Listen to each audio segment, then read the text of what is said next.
Andrew say what he does and who he is, but for people who maybe don't know, can you tell people a little about Blender Guru and Poliigon, which are the two big things that you're associated with?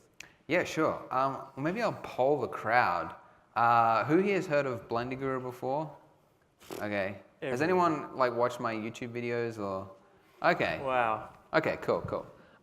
For the couple of people that in the back that hadn't, yeah, so Blender Guru is a site where basically I teach people how to use Blender. I started it in 2008.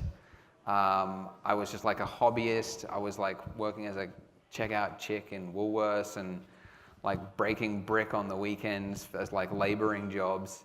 And but I'd always like been interested in 3D, and I thought like, no one is going to hire me now. I need to get myself out there. I know, I'll make a tutorial. So I started making some tutorials, and then I soon realized that there's actually a huge market for it. Like, people just want to make tutorials. And also I did one freelance job. I did actually work. Just one? I did one. I was like a Bridgestone tire commercial, and I hated it.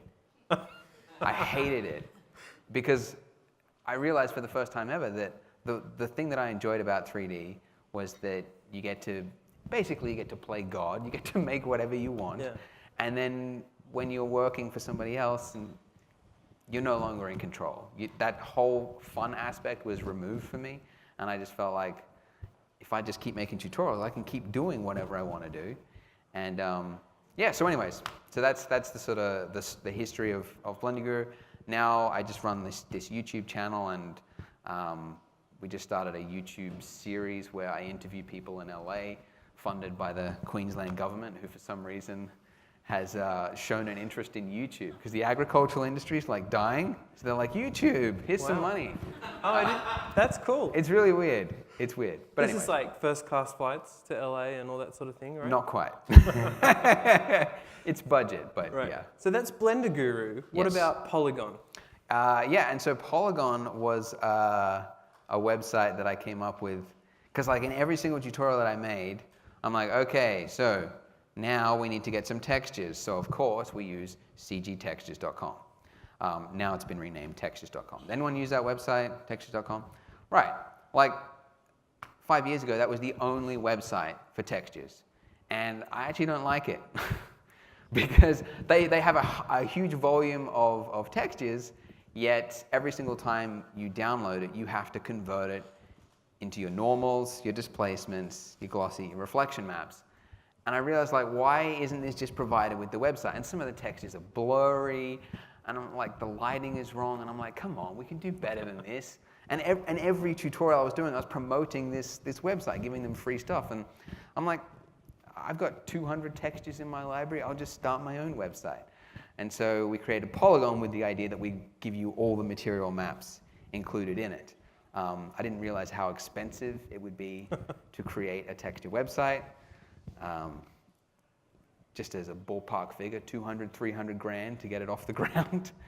Wow. But it eventually it surfaced, and now we're running that. And that basically earns the revenue for myself and the people that I hire in the US and Canada. There's about 20 of us. We make textures and things like that. And then Blender Guru is like this YouTube channel I make for free. So. Okay. Cool. Well, what's interesting is one of the themes to talk about today is how do you make money as a 3D artist? Yeah. You know, you can get freelance jobs and get studio jobs, but you've obviously found a different path to earning a living. And I think that's something we want to talk about and share today. So how did you do it? How hard was it at the beginning?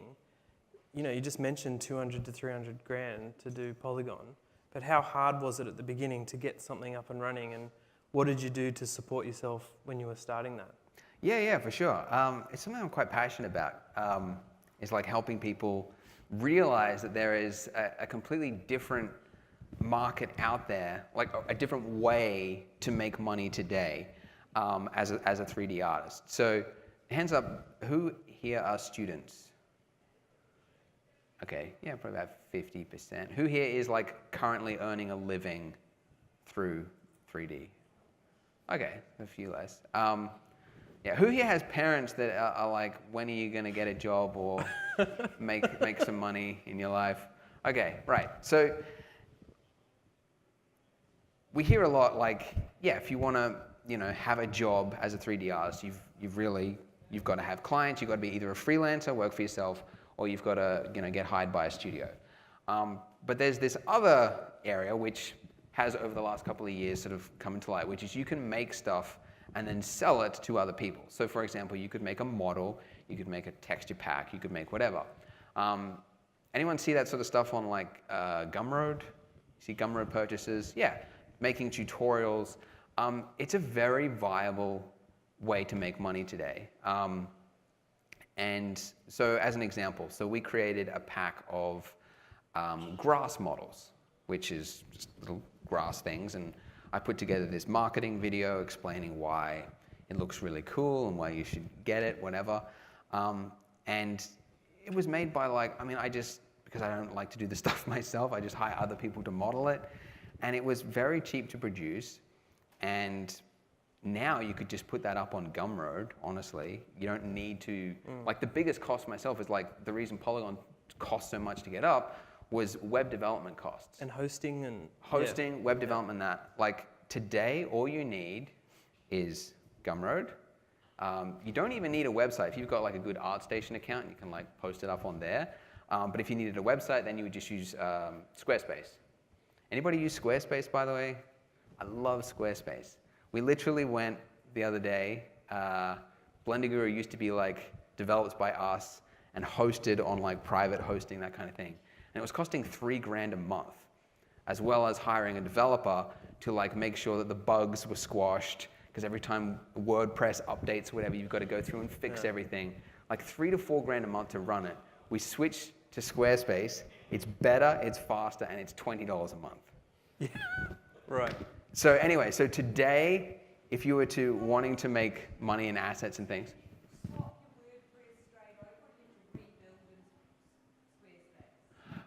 Yeah, we hired a developer to convert everything over.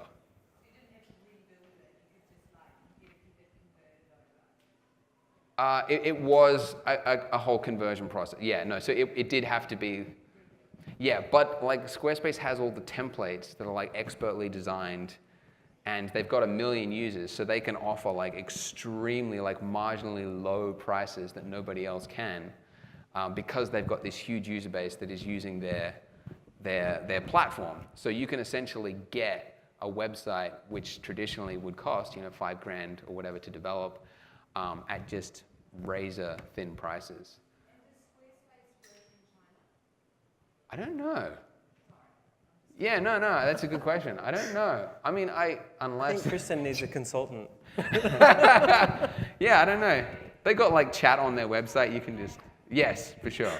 But I just want to stop you there for a minute, because Sure. You've just mentioned Gumroad and putting it on ArtStation, almost like you're talking people out of using your website.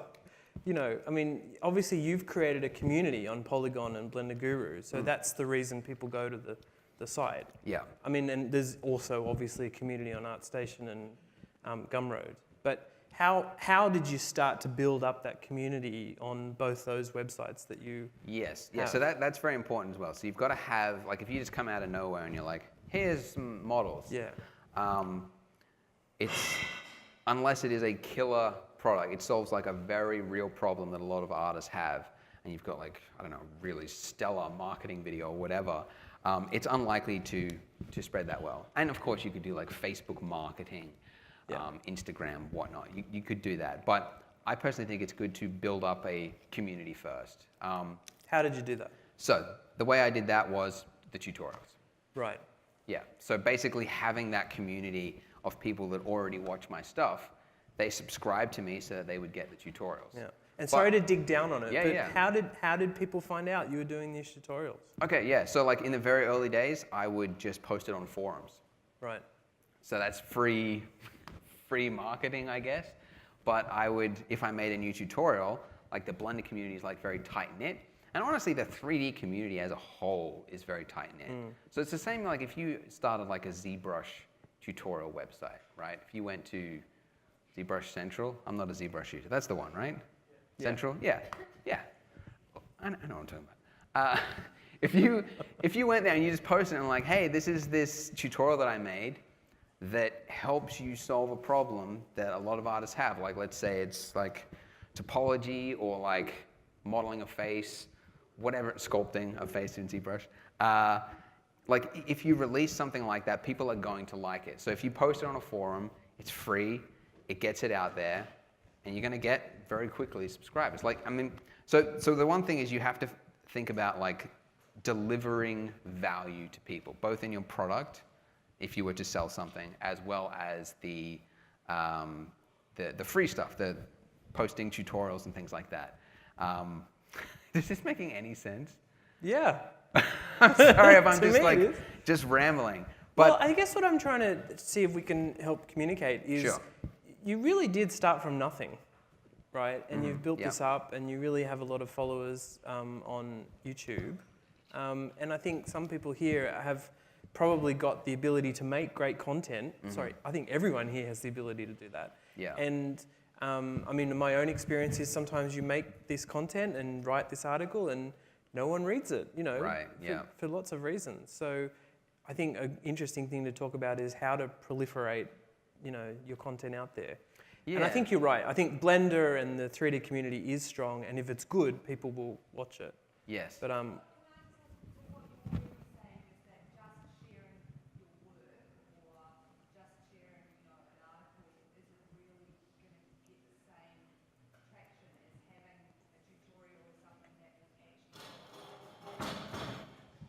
Well, no, yeah, it's not so much like the tutorials are like, you know, the gold standard for, you know, getting free stuff. Like an article can do the same thing.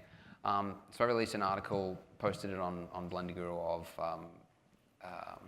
7 habits of highly effective artists, which was like a talk that I gave, and then another article on like lessons that I've learned. And those were, I didn't expect it, but it was like spread around on like different art forums and Facebook groups. People were posting it. And that was just an article. That was like text. So it's not like it has to be a tutorial. What it comes down to is delivering value to people. And so it's operating a business. It's like thinking about the user, the end user. So the masses of, you know, your 3D audience out there, 3D users, what are they thinking about? Like, what keeps them up at night? What do they struggle with? Most people struggle with, like, I can't get a job, and the reason I can't get a job is that I'm not very good. I'm not a very good artist. Why am I not very good? I don't know why I'm not very good. So, I don't know, here's an article you could write, like, you could break down like 10 renders that people have given you and show how they could be improved. I mean, that's just an idea. But I don't know, say you've got friends. You've got 3 friends, they use ZBrush, and they all say like, for some reason, I don't know, like a really simple one, like I don't know where to get brushes, right? Like all these artists find these cool brushes and I can never find them, I don't know where they are. People say there's good free ones out there, but I can't find them. Well, maybe just do an article on like 35 killer ZBrush brushes. That's not a tutorial, but if you've got a strong connection to your users and you know how they think and problems that they have, it's going to resonate with them and it's going to attract them. So this is all just talking about like how to build up that following. As a like show of hands, I'm curious, has anyone ever made a tutorial before or written an article, anything like that? Okay. Anybody tried to sell anything before? Okay, right, like a few people. Was it like models or plugins or? Models, photo packs, alpha brushes, things like that. Yeah.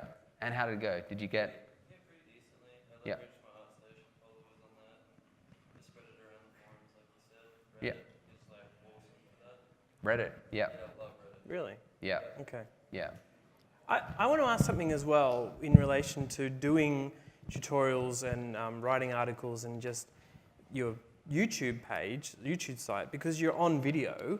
I mean, some people are intimidated about being in front of the camera and also editing up something that's good. What have you learned, what lessons have you learned in terms of doing your tutorials and also doing these interviews, Yeah. these 14 interviews that are coming? What have you learned about presenting and, you know, what works and doesn't work? Yeah. all the answers are actually in one video that I put up a couple of weeks ago called How to Make a Great Tutorial. Right, and here's the link. No. But if you go to YouTube and you type in How to Make a Great Tutorial, it took me forever to make that video. But anyways, I wanted to put like everything I'd learned in it. But essentially, like, everybody is nervous the first time they sit in front of a camera. And honestly, it's natural to. Like, I still get a little jittery when I like hit the record button. I'm like, g'day, everybody. You know, it's like, it's a little bit like, you know, you're putting yourself out there. And that's totally natural. If your content is any good, if you are making a tutorial about something that people are interested in, they don't care how nervous you sound. Obviously, the more natural and casual you sound, the better. But they're coming to you for content. So you're not delivering entertainment necessarily. Like, the reason that people like Logan Paul or whatever have to go on YouTube and make these controversial, zany things and, you know, do stupid things in front of the camera is because they are in the entertainment space. Sure. So you don't have to think about it like, I'm not funny enough, I'm not, you know, that approachable on camera or whatever, because you're delivering content. So really all, and I've actually seen this, like some tutorial creators try to be entertaining without, with forgetting that the only thing really that matters at the start is the content, and are you, you know, solving a problem for your users. So really that should be the only thing you really care about at the start is like, yeah, so if anybody is interested in making tutorials, building a following, and then maybe selling models later on, yeah, give that video a watch, because it's like step by step, like how to, yeah. Great. That's great that you already had that ready to go. Just changing tact a little bit. I'm interested in this series that you've been doing where you went over to America to interview all these people. Can you tell us a few of those people, who they were, and sort of maybe some of the lessons you've learnt from that as well, and what really the idea was behind that interview series? Yeah. So I noticed that like there is this chasm, right? Over here, you've got people that want to work in the industry. Deep chasm, and then people that work in the industry. And it's full of stuff that the people just don't know. Like, why is it that my work just doesn't look very good? Like, there's a clear difference between somebody that is being employed and somebody that has yet to have a job. And there's just this vast divide. And I noticed, like, whenever you know, if you go deep into like YouTube and like watch like a ZBrush summit or a talk at SIGGRAPH, and they talk about their workflows and their pipeline and using all these crazy terms, it feels like it's in a completely different world to the stuff that hobbyists and people learning we're talking about. Like hobbyists are like, how do you model a face? You know, like, and then these people are like, how, you know, 32-bit versus 16-bit displacement TIFFs, you know, like it's just a completely different thing. So the series was, I wanted to essentially bridge that gap and come to it from the point of view of a hobbyist that wants to work in the industry, talking with people that work in the industry. So I went to LA and I spoke with, so you asked who are the people that I spoke to. So we launched the first episode with Andrew Kramer from Video Copilot. There was about 3 artists from Riot Games. I think one of them was a 3D artist, 2 of them were concept artists. Somebody from Blizzard, somebody from Blur, and then there was a VFX studio, so I went to that studio and did like a tour of their studio. And there was something that I learned that was kind of funny when I was talking to these 2 guys that operate this studio. Barnstorm VFX. They did the VFX for like Man in High Castle, Silicon Valley, a couple of shows like that. They said, if I knew 5 good artists, I would hire them today. What did they mean? They meant that there's just not enough good artists out there. Right. They said that there is no lack of portfolios being submitted to them, but they are not at the level that they need. And I was like, whoa. Because of course, you know, if I went around and asked you guys, like, why don't you get a job?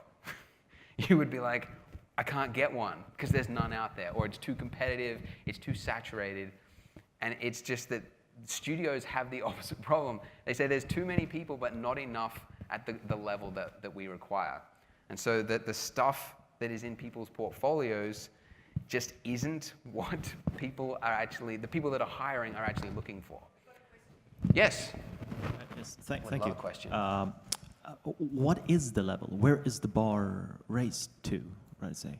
Yeah, it's a good question, right? So one thing I learned is like they are very happy to tell you what they are looking for. So if you were to call up on the phone or email or Twitter, LinkedIn, whatever, and just made it clear to them that, you know, you're not just asking, you know, like, I want to get a job, show me the steps, outline it for me, hold my hand. But like, look, I know I'm not very good, and I'm not yet at the point where I'm going to get it, you know, be able to be employed. But I want to, and I just want to know that, like, your studio is something that I really aspire to, and I want to get a job there. Maybe in 2 to 3 years, I hope to apply there. What can I put in my portfolio that would help me to get a job there? So something that this VFX studio was talking about was like the one thing you should be focusing on is taking a photo and then recreating it in 3D. Because in doing so, at the end of it, it's very clear to you whether or not you have succeeded, because you've got the photo and you've got the render. And you can tell, even put them over the top of each other, and you can go, it doesn't actually look as good as the photo. Whereas if you make it, and that's actually something I've been thinking about, like a lot of 3D artists start with like the spaceships or the, you know, concept characters and things like that. And that stuff is fun, but at the end of it, it's very hard to critique that. Because for one, there's so many different styles, and there's so many different ways of looking at it, that it's hard to go, you know, whether or not you've succeeded. But starting with that photo recreation thing, I've actually just started doing it myself recently, and it's just been like really eye-opening because it forces you to like go like, actually, why does my render look way too clean? Like why? And you have to get in like really close, and you go like, oh, there's like, you know, wrinkles in the fabric, or there's like dust on the edge of that shelf that I just ignored because I'm like, you know, I'm just looking at the geometry or something when I first saw the photo, but it forces you to start thinking like that.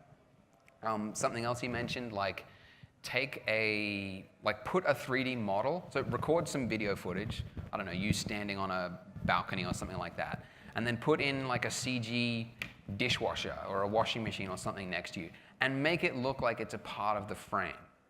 And that sounds like such like a dumb test, like why would they care about that? But it shows that for one, you're able to model, render, texture at a realistic level, but you also know how to add that and make it look like it's part of a frame, which is the entire job of a VFX artist. So that's just as an example. So I don't know, you can watch the full interview series and you learn more. Have we got more questions? Right here. Yeah. Mine is regarding the tutorials. For those who have really great mobile or cell phones, or a great GoPro, Yeah. what would you recommend as a kit? A kit? Yes. Yeah, To repeat film it. yourself, basically, for the tutorial. So the question was, if you've got a GoPro or a mobile or, you know, a smartphone with a good camera, can you just use that to make a tutorial? Yeah, well, actually, Right. what do you recommend? Yeah, sure. So like, I don't think a camera is actually that necessary to make a video. Like I've started adding a webcam to my videos as of about 3 months ago because I realized that the retention rate, like YouTube cares about retention rate, how long you keep people engaged in a video. It looks favorably on, viewers are less likely to click off when they see a face. So I just noticed that when I did like a test, you know, one with a webcam, one without it, and the retention rate was a lot higher for the webcam. So, but I didn't want to say that because then people are like, oh no, I have to put myself on camera. It's like actually at the start, like again, all that matters is the content. So maybe for your first 10 tutorials or whatever, just try it with just recording the screen. So what I use is OBS, which is open broadcasting software, and it is phenomenal. I highly recommend you use it. Before that, I used Camtasia, and it sucks. It's $300. It's buggy. You finish recording a 2-hour tutorial, you hit stop recording, and then it goes, error.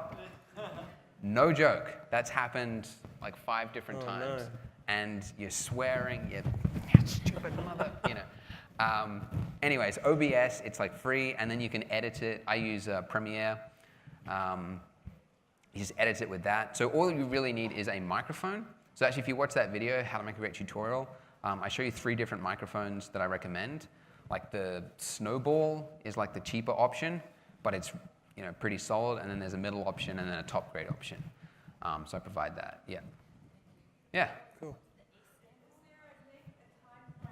Sorry, she's just finishing. What was that? Sorry. S? Oh, Open Broadcasting Software. If you just type in OBS in Google, you'll find it. Yeah. Do you find the time frame, like there's a length that people will stay engaged with longer than... you said 2 hours. Do people stay engaged that long? Yeah, I honestly, I'm still figuring it out and experimenting with it. Because, yeah, previously, like some of them go for like an hour and a half as like a full tutorial. And I don't think I would do that nowadays. It's good for the people that will stay through to the end. Like, there's like let's say if there's like a pie chart of like people that like long tutorials, it's like maybe the sliver that actually stays through to the entire thing is like, I don't know, 5%, right? They like the long stuff. But their engagement and they're like your true fans, and they're like, it's like, who here listens to podcasts? Right? Like a lot of people here, right? So podcasts have this phenomenal thing. Like there's, like if you made a podcast versus a YouTube video, like the podcast viewership would be lower, but the what do you call it? Like fan base? Yeah. What's the word I'm thinking of? No, that's right. Yeah, I don't know. Like their dedication is like much higher. So they are the ones that are like, sending you emails or like following your stuff. So anyways, you were asking about the length of the video. I would say like if you can, try to keep it under 20 minutes, just as a rule. Right. But But we're not talking like 2 minutes or 3 minutes here for Blender related things or 3D like a related tutorial. things. Yeah, no, I mean we're talking that at least 10 to 20 or something. No, like it should be as long as it needs to be. So my shortest tutorial that I did as a test actually, but I think it was 10 seconds. It was like clicking 3 things in Blender and it made a fog effect. Okay. Everyone was like, oh, that's cool. But that was just a test. Like most of my videos are like about 10 minutes long or up to like an hour and a half. But I think recently, like I've sort of like been drilling into the statistics a bit, and I'm realizing that long length, it's just too much for most people. You should be splitting it up into separate videos. But anyways, I don't know if that helps. Any other questions? Were you able to experiment with monetizing your YouTube channel? Is that something you ever... Yeah, sure. Yeah, so he was repeating the question. Monetizing a YouTube channel and my experiments with that. I actually only started monetizing my channel about 8 months ago. Should have done it earlier. Does it work? It does. Right. Okay, but here's the thing. So I've got 470,000 subscribers on the channel. It's the #1 channel in the 3D software space. I'm really only earning, if I was just relying on advertising, about minimum wage. Like 40, 50,000 a year or something like that. Like it's not that much. So if you were to just rely on it as your income, I think that's not going to work for the short term. So you need to basically, like I was making tutorials, as I mentioned, like I would go out and I would be literally cleaning toilets, offloading frozen fish from a truck because I was a laborer. And then in the evenings, I'd go home and I'd turn on the microphone and I would record. And yeah, like it's easier to watch Netflix, right? But that's the kind of stuff that you need to be thinking about. Like you're not going to earn money at the start. It's a longer term strategy. But in doing so, that's why, like if you're committed to it, that's why you're going to succeed. Because most people just give up. It's playing the long game. Most people are just going to quit. So you can make money from monetizing a channel, but you originally were doing it as the promotion vehicle for Poliigon, right? And what you were selling on. So, but did that work? Yes. Right.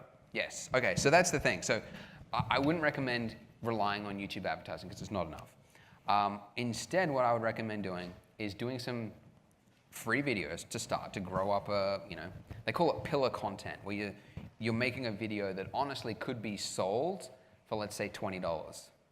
And you make enough of these videos, you put them up for free on your channel, like, I don't know, how to model a car or something like that. That's like a really hot button issue for a lot of artists. They want to model cars. If you release that for free on a YouTube channel, it doesn't even matter if it's a crappy video. People are just going to watch it because it's like really valuable stuff. So pillar content. So you make like these things. You're going to build up a community in doing that. Then you could release a pack, so a product, which you are then going to be selling to your audience. So that could be, basically anything digital. My first one was an ebook. So I sold the ebook for $47 each. It was after I'd had my website for like 2 years. You don't need to wait that long, but I waited 2 years. But I read a whole bunch of marketing books. So actually, I'll reveal the information. So I sold it for $47. In the first 24 hours, it made $20,000. Within the first month, it was $50,000. So I called up my boss. I said, I quit. I'm out. I'm doing this full time. No more toilets. That's right.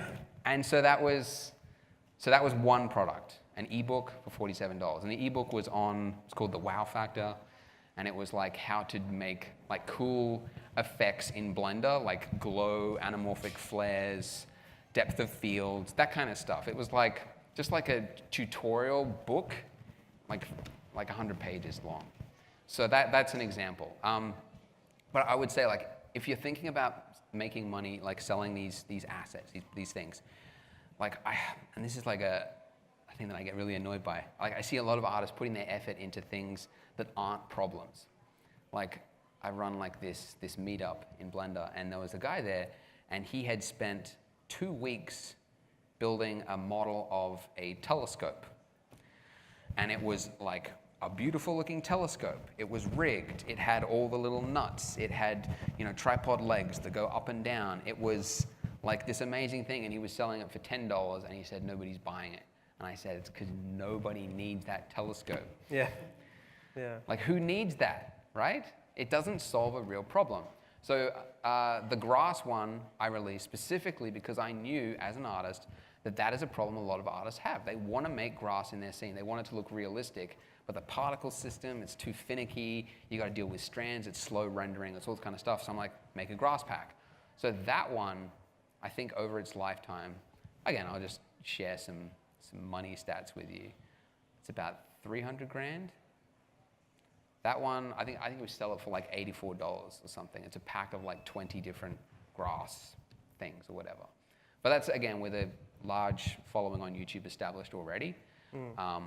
But that's what you can do. And here's the thing, like when you talk to like business owners, like people that own shops, they're like, oh my God, I would die. If I could close down my restaurant or my ice cream stand, whatever it is, like I would love to do this because there is like zero cost of sales. It's a digital asset. And something like Gumroad now, you don't even have to have a store. You can just have it there, you upload it to the thing, and then they handle the whole transaction for you. They put in their email address, they put their PayPal thing, you pay it, then they get sent the link automatically to their inbox. You don't have to handle any of that, so you just literally make money while you sleep. So anyway. Easy. Yeah.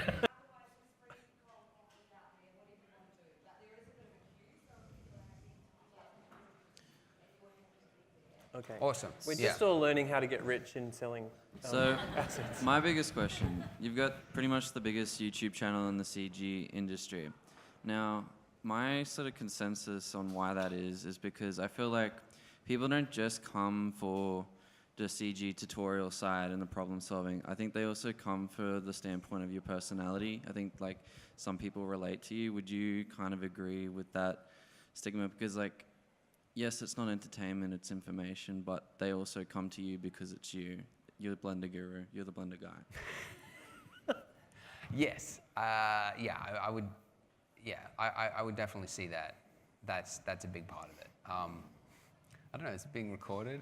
Is I there was going to like, call out my dad. but for you, are there like any tips on like how you sort of build like your community and then get them to actually, you know, they want to spend time and like get to know you through the YouTube?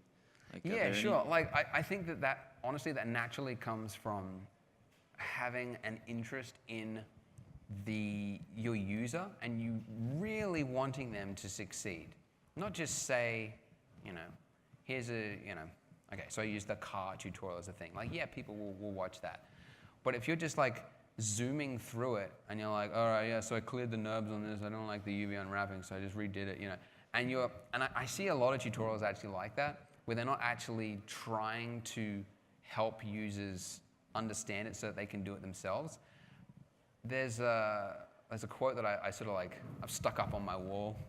It's like, I think it's by Woody Guthrie. He says like, any fool can make something complicated. It takes a genius to make it simple. And it's, yeah, it kind of feels good to just like jump on video and go like, yeah, I don't really know what I was doing with this, but I used the displacement modifier, you know, like, and just talk technical stuff like that. But that's not very fun for the viewer because you're not helping them in any way. So if that comes across to the viewer that you're actually trying to help them, they will feel like a natural, yeah, like fan connect. I'm looking for a word. I can't think of the word. But they will feel a connection to you, and they'll want to come to you. Personality definitely does have a part of it, and there are some channels that I know that they have, you know, really good tutorials, and they've got, you know, a nice amount of subscribers, but it's not going to go big just because they sound quite monotone or they're boring or whatever. But here's the thing, if you watch my very first video that I ever posted online, I think it's on Vimeo still, I sound like the most bored kid that's like nervous. I'm like, hello everybody, I'm gonna do it. So it's not like if you start that way that you're like, oh, well, I just can't do it then, I might as well give up. Like, you'll get more comfortable as you go along.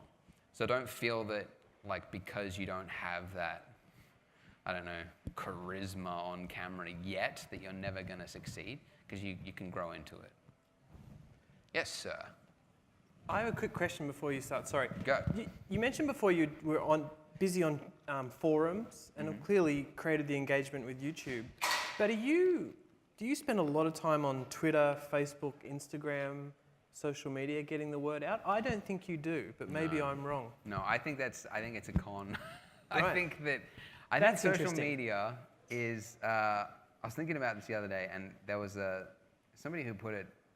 There's this book, Deep Work. I was reading this book, Deep Work, and they were talking about like how many writers and authors out there aren't writing books because they're on Twitter. And there's actually a book called I'm Writing a Book, and it's full of tweets of people saying, I'm writing a book. People not writing a book, but are writing a book. They're like, I'm at the coffee shop, game on. And it's like, Yeah. Okay, less about me, Andrew, and more about, No. Yeah. Anyway, let's go to that question. Yeah. All right. You spoke about charisma in front of the camera. Now that's something you evolve over time. Does having charisma help you in your videos to become more popular? I mean, the people. Of course. I mean, yeah. Of course. Yeah, definitely.